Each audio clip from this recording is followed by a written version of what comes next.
حضور صلی اللہ تعالی علیہ وسلم جس دور میں مکہ مکرمہ میں نبوت کے اعلان فرما کر مخلوق کو اللہ کی طرف متوجہ کر رہے تھے، تو میں نے عرض کیا پہلے بھی کہ اس زمانے میں بھی اللہ کا تصور تو موجود تھا۔ یہ اور بات ہے کہ ہر قبیلے، قوم یا مذہب کا تصور الہ مختلف تھا۔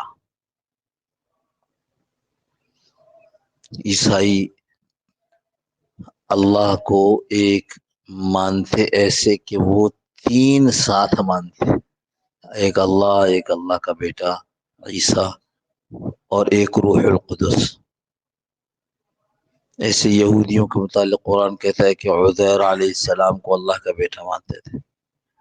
ایسے ہندو تھے، وہ 1 کروڑ دیوتی دیوتاؤں کو مانتے تھے، اور بعض کتابوں میں ہندوؤں کے متعلق ہے کہ وہ سناتن دھرمی ہوتے ہیں، ہندوؤں کے ایک شاخ ہے، وہ 3 خدا مانتے ہیں، ایک پیدائش کا، ایک موت کا، ایسا کچھ، ایک روزی کا، کچھ 3 یا 4، مجھے اندازہ نہیں ہے۔ لیکن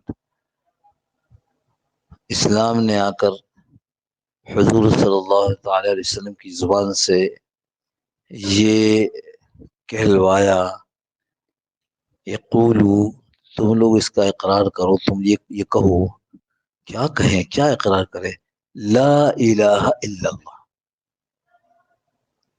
عجیب بات یہ ہے کہ اس میں اللہ سے پہلے، اللہ ہے، اس سے پہلے نفی کروائی گئی ہے سارے معبودوں کی، سارے معبودوں کی نفی ہے۔ وہ اس اللہ کی بھی نفی ہے جو اللہ بیٹا رکھتا ہے، وہ اس اللہ کی بھی نفی ہے جو اللہ اکیلے سارے کام نہیں کرتا بلکہ اپنے 2-3 معاون رکھے ہوئے ہیں، اس اللہ کی بھی نفی ہے جو اللہ کہتا ہے کہ میں خیر کا خالق ہوں اور وہ شر کا خالق۔ سارے مذاہب، جو بات یہاں عرض کرنا چاہتا ہوں وہ یہ کہ وہ عرب تھے اور خوب عربی زبان سے واقف تھے، ان پر یہ بہت گرا گزرتا تھا۔ آج کے لوگ تو جو باہر ہیں، میں نے آپ سے شرط کیا، صرف ایک جگہ یہ مقدمہ دائر ہوا ہے حکومت میں، کسی ملک میں، یا تو ہندوستان میں یا کہیں اور، کہ جی مسلمانوں کی اذان کو بند کرایا جائے، ان کو جو کچھ کرنا ہے اپنی مسجد میں کریں۔ اور اس نے مقدمہ میں یہ کہا ہے کہ چونکہ اذان میں یہ کہتے ہیں اشہد ان لا الہ الا اللہ، لا الہ، تو اس کا مطلب یہ ہے کہ یہ ہمارے بتوں کو کہہ رہے ہیں کہ یہ بت ہیں، یہ اللہ نہیں ہے، یہ رام نہیں ہے، یہ گاڈ نہیں ہے، لا الہ، تو یہ پہلے ہمارے بتوں کو برا کہہ رہے ہیں۔ ایک مقدمہ ابھی تک میں نے سنا ہے، بلکہ پڑھا ہے کہ اخبار میں کہ یہ ایک جگہ ہوا ہے۔ وہ تو عرب تھے نا، وہ تو خوب جانتے تھے کہ یہ کیا کہا جا رہا ہے۔ 360 تو انہوں نے مکہ مکرمہ میں بیت اللہ کے اندر رکھے ہوئے تھے، اور کہتے تھے کہ ان سے ہوتا ہے۔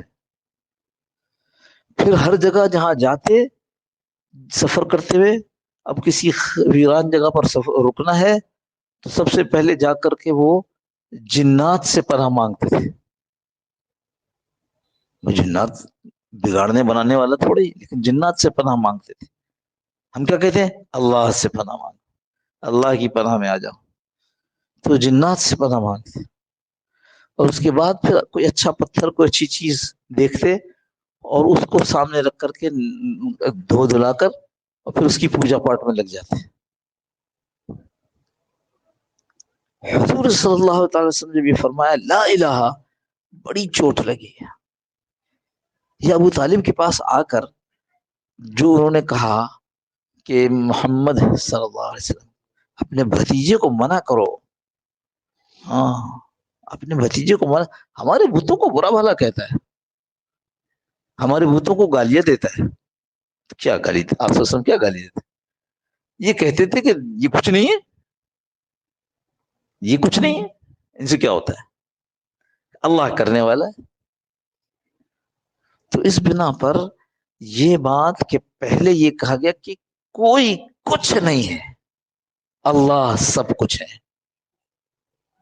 یہ بات بڑی بری لگتی تھی ہمارے زمانے کے اندر. ہمیں لا الہ پڑھنے والے کو بھی نہیں پتا کہ وہ کیا کہہ رہا ہے، اس کو بھی نہیں پتا یہ کہ کیا رہا ہے.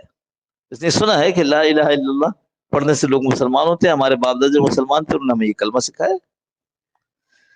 لا الہ الا اللہ یہ اقرار کرنا، دل یہ کہہ رہا ہو. میں نے اس کا قصہ سنایا ہوگا، جو نو مسلم، جو ہم جب انگلینڈ میں جمعہ پڑھاتے تھے تو کنارے پر ایک آدمی کو دیکھا، یعنی جب سلام پھیرا،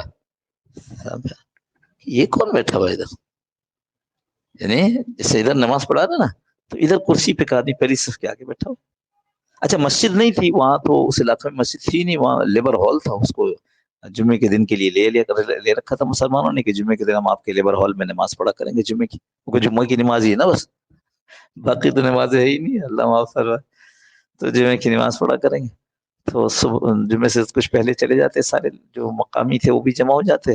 وہاں جو لیبر پارٹی کے جو رہنما تھے ان کی تصویریں لگی ہوئی تھی بڑی بڑی، ان کے اوپر چادریں ڈالتے، اور سامنے ایک تندوری ریسٹورنٹ، جو یعنی اس کا مطلب یہ کہ سب کانٹیننٹ سے بڑے صغیر کا کوئی آدمی چلا رہا ہے، وہ مسلمان تھا، کشمیری تھا، اس کے ہاں صفے رکھی ہوتی تھی، وہ صفے لا کر کے بچھاتے. تو دیکھا جی ایک آدمی بیٹھا ہے، دعا کے بعد سنتوں کے بعد جب لوگ اٹھنے لگے تو میں نے کسی سے پوچھا، میں نے کہا یہ کون بیٹھا ہے؟ کہنے لگے یہ مسلمان ہوا ہے نیا نیا. تو میں نے کہا نیا مسلمان ہوا تو تم نے اس کو نماز میں کیوں نہیں شامل کیا؟ تو کہنے لگے اس کی مسلمانی نہیں ہوئی ہے.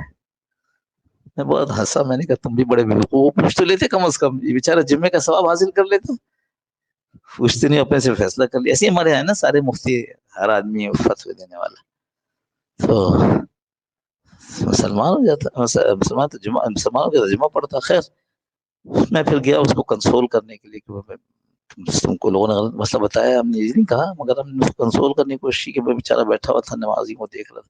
پوچھا کیسے مسلمان ہوئے، اس نے پھر داستان سنا، یہ ہوا پھر یہ ہوا پھر یہ ہوا. اور پھر میں نے ایٹ لاسٹ تو میں نے کہہ دیا کہ پھر آپ نے کلمہ پڑھ لیا؟ کہ نہیں پڑھا نہیں. میں سمجھا شاید اس کی کوئی داستان ادھوری رہ گئی، اس کے آگے پھر کچھ ہوا ہے. تو میں نے کہا پھر؟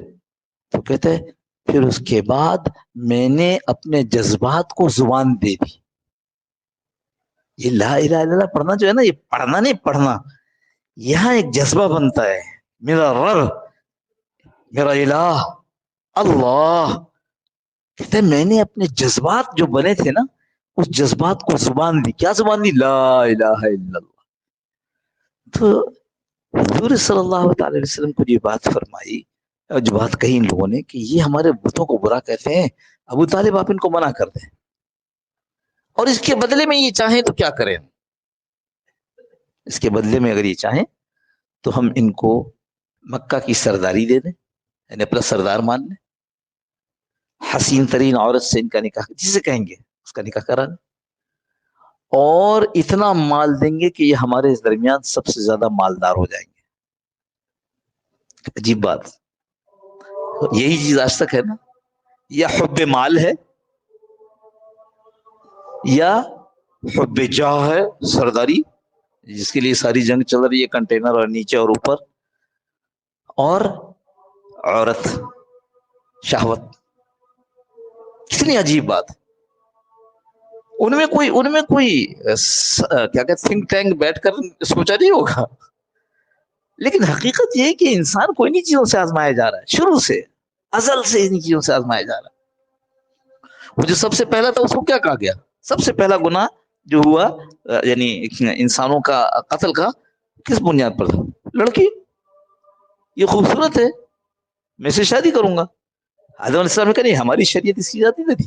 کہا بہن تو ہے لیکن دوسرے والے کی بہن ہے، ہاں یہ تمہاری سگی بہن ہے، تمہارے لیے اجازت دوسرے والی بہن سے کرنے کی. تو رسول اللہ صلی اللہ علیہ وسلم کو یہ تینوں چیزیں دی گئیں لالچ کے طور پر. اور آپ صلی اللہ علیہ وسلم کا کیا تھا؟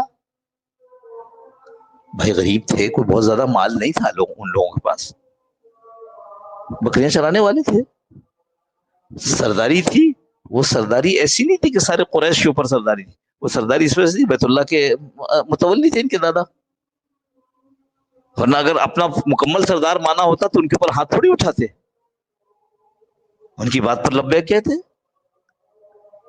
ہم تم پوری پوری مکہ کی سرداری دینے کے لیے تیار۔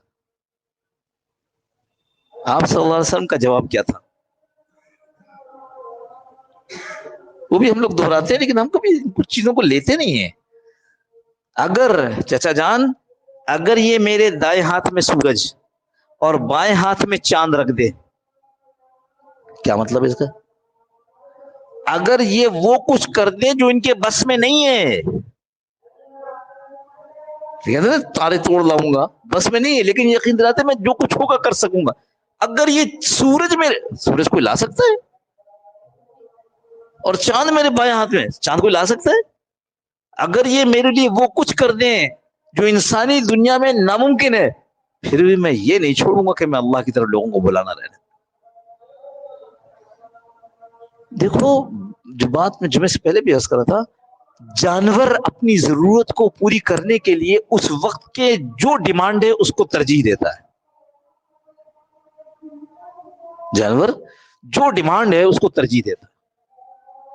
اس وقت بھوک کی طلب ہے، اس کو ترجیح دے گا، کہیں سے ملے ہے نا، چیٹ پھاڑ کر کھا جاتے ہیں۔ سردی ہے، اب مجھے سردی سے بچاؤ کرنا ہے، جو کرنا پڑے میں کروں گا۔ اور انسان اشرف المخلوقات، اس سے تقاضا کیا ہے؟ اس سے تقاضا یہ ہے کہ جس وقت میں تم پر جو حال آئے، بیماری کا، صحت کا، بھوک کا، پیٹ بھرے ہونے کا، حفاظت کا، خوف کا، جو حال آئے، تم اللہ اور اس کے رسول سے پوچھو کہ تمہیں کیا کہتے ہیں۔ اگر وہ یہ کہتے ہیں کہ تم یہ کرو تو تم بلا جھجک یہ کرو۔ کیسے؟ کہ کہا کہ اس لاٹھی کو سمندر پہ مار دو، حالانکہ عقل کیا کہتی ہے؟ اس لاٹھی کو پلٹ کر کے فرعون کے سر پہ مار دو۔ اللہ آپ چاہتے ہیں سمندر میں مارنا، سمندر میں مار دیا تو فائدہ ہوا نا، راستہ کھل گیا۔ ہم انسان اگر اپنے آپ کو دوسرے جانوروں کی طرح سمجھتے ہیں تو ہم بہت نقصان میں ہیں۔ ہم تو اللہ کے نبی صلی اللہ علیہ وسلم کے بتائے سے، ہم تو اللہ کی مخلوق اپنے آپ کو، اللہ کا بندہ اپنے آپ کو سمجھتے ہیں۔ اللہ کا بندہ اپنے آپ کو سمجھنا یعنی اللہ سے پوچھ پوچھ کر چلنا۔ یہ نوکر، یہ غلام، یہ ہم اللہ کے ہیں۔ جیسے نوکر، جیسے غلام پوچھ کر کوئی، بغیر پوچھے کوئی کام نہیں کرتا، پوچھ کر کرتا ہے، ایسی ہمیں اللہ سے اور رسول سے پوچھ کر کرنا ہے۔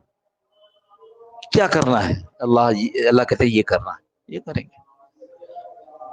بھوک لگ رہی ہے، رمضان کا مہینہ 3 بج رہا ہے، بھوک لگ رہی ہے، ایسا کیا کریں؟ کھانا نہیں۔ اللہ، روزے میں بڑا مزہ آ رہا ہے، بہت مزہ آ رہا ہے، میں چاہتا ہوں ہر وقت روزہ رکھوں، ابھی مغرب کی اذان ہو گئی، تھوڑا سا اور بھوک برداشت کرو تیرے لیے، تجھ کو راضی کرنے کے لیے نا، اللہ کہتے فوراً کھانا کھاؤ۔ تو اپنی خواہش کو، اپنے ڈیمانڈ کو، باڈی کا ڈیمانڈ ہو یا اندر کی انسٹنکٹ کا ڈیمانڈ ہو، یعنی ذہنی طور پر کوئی چیز، اس کو نہیں کرنا، اللہ سے پوچھنا۔ یہی فرق ہے مسلمان میں، جو آدمی اللہ کا بندہ اپنے آپ کو سمجھتا ہے، اور اس میں جو آزاد زندگی بسر کر رہا ہے۔ جب تک ہم دین کے ماحول میں رہیں گے ہمارا یہ جذبہ بنا رہے گا، لیکن جس دن ہم دین کے ماحول سے دور ہوں گے یہ جذبہ آہستہ آہستہ سرد پڑتا جائے گا۔ نبیوں کو کیوں بھیجتے تھے؟ جذبہ آہستہ آہستہ سرد پڑتا ہے، جب سرد پڑتا ہے تو پھر کیا ہوتا ہے؟ پھر اللہ دوسرا نبی بھیج دیتا ہے، وہ نبی آ کر اس پر تیار کرتا ہے لوگوں کو، ان کے خون کو، ان کے مذہبی جذبے کو گرماتا ہے۔ حضور صلی اللہ علیہ وسلم کوئی نبی نہیں ہے ہمارے آپ کے ذمے، ہم آپ مل کر ایک دوسرے کے لیے یہ ماحول پیدا کرتے ہیں۔ تو اس لیے جو بار بار بات عرض کرتا ہوں کہ یہ مجھے اپنی ذات سے بھی کرنا ہے، کیونکہ میں نے تعلیم کے دوران اس طرح کی کوئی چیز نہیں پڑھی، تعلیم کے دوران ایسا کوئی چیز میرے گھٹی میں نہیں گیا میری عادت نہیں بنی، میری طبیعت نہیں بنی، اس لیے میں کسی ماحول میں بیٹھ کر اپنی طبیعت کو اس پر آمادہ کرنے کی کوشش کرتا ہوں۔ اور چونکہ میرے بچے بھی میرے جیسے ہیں، تو پھر ہم کیا کرتے ہیں، ہم ان بچوں کے لیے ماحول بنانے کی فکر کرتے ہیں۔ یہ سارے معاشرے کے اندر ایک ماحول بنانا ہے اس کا۔ ابھی تک ہم لوگ اس ماحول کو بنا نہیں سکے، لیکن ضرور ہے کہ اللہ اس کو پوچھیں گے کہ تم نے کیوں نہیں بنایا۔ تو میں چونکہ محکوم ہوں نا، حاکم نہیں ہوں، حاکم کی ذمہ داری ہے کہ نفاذ کرے، میں محکوم ہوں، تو میں کہوں گا میں کوئی ایسا قانون نافذ نہیں کر سکتا تھا۔ تو پھر پوچھا جائے گا گھر میں تو کوئی قانون کی ضرورت نہیں تھی، وہ بچہ تو تمہارا تھا۔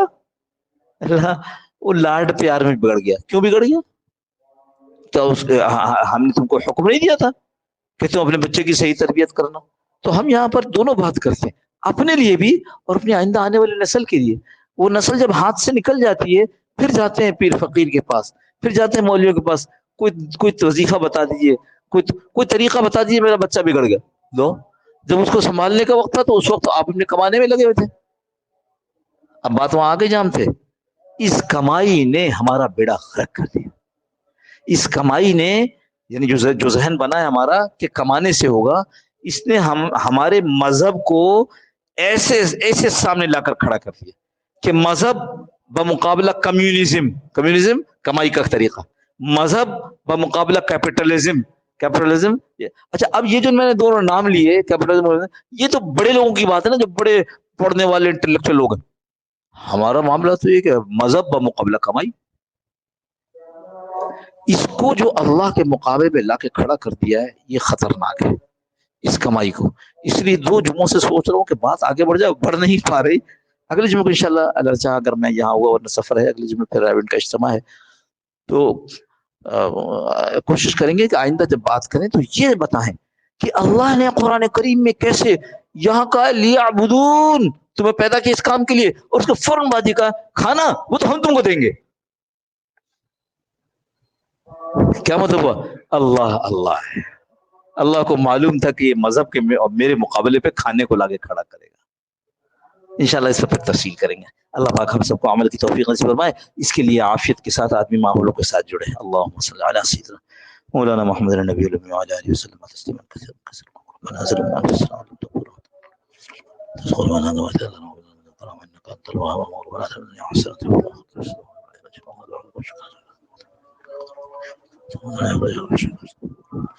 يا الله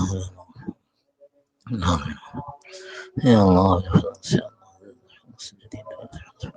اللہ نہیں پسند يا الله كسي اللهم ربنا تقبل منا انك انت السميع العليم وتب علينا يا مولانا انك انت التواب الرحيم وصلى الله تعالى على خير خلقه محمد وعلى اله وصحبه اجمعين برحمتك يا ارحم الراحمين جزاكم الله خير السلام عليكم ورحمه الله وبركاته